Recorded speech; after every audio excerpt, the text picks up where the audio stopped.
ഉത്കണ്ഠാരോഗങ്ങൾക്ക് ഫലപ്രദമായ മരുന്ന് നിർദ്ദേശിച്ച് ശാസ്ത്രലോകം. ലൈസർജിക് ആസിഡ് ഡൈ ഈഥൈലാമൈഡ് എന്ന സൈക്കഡലിക് മരുന്ന് ഫലപ്രദമാണെന്നാണ് പുതിയ പഠനം. ഒരു ഡോസ് മരുന്ന് നൽകുന്നതിലൂടെ രോഗികളിൽ ഉത്കണ്ഠ ഗണ്യമായി കുറയ്ക്കാൻ കഴിയുമെന്നും ചിലരെ രോഗവിമുക്തമാക്കാൻ സാധിക്കുമെന്നും നോർത്ത് അമേരിക്കയിൽ നടന്ന പഠനം പറയുന്നു. തുടർച്ചയായ തെറാപ്പിയുടെ ആവശ്യമില്ലാതെ തന്നെ ഈ മരുന്ന് ഫലപ്രദമാണെന്നും പഠനത്തിൽ കണ്ടെത്തി.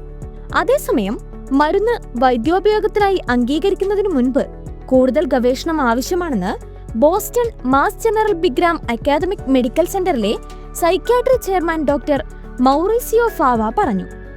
ഉത്കണ്ഠാരോഗങ്ങളുള്ള 198 പേരിൽ നടത്തിയ പരീക്ഷണത്തിൽ MM120 എന്ന് പേരിട്ട മരുന്നാണ് ഗവേഷകർ ഉപയോഗിച്ചത്.